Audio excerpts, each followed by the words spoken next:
NTPC ZPHS పాఠశాలలో ఘనంగా 10వ తరగతి క్యూఆర్ కోడ్ పుస్తకాల ప్రారంభ కార్యక్రమం. ముఖ్య అతిథిగా హాజరైన శాసనసభ సభ్యులు రాజ్ ఠాకూర్.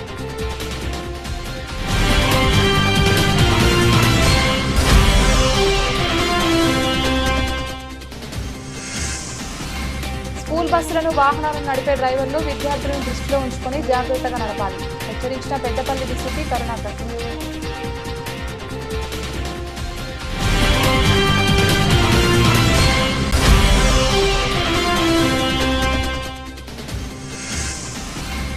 కార్పొరేషన్లో పనిచేస్తున్న ఇంటికి చెత్త సేకరణ కార్మికులకు సౌకర్యాలు కల్పించాలి.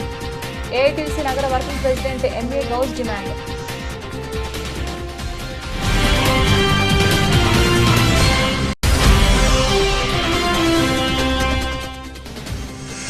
ఆగస్టు 5, 6, 7 తేదీలో నిర్వహించనున్న శ్రీ ఆదివార స్వామి జయంతి ఉత్సవాలు విజయవంతం చేయాలని కోరిన ఆలయ ప్రధానార్చకులు, ఆలయ ఈవో.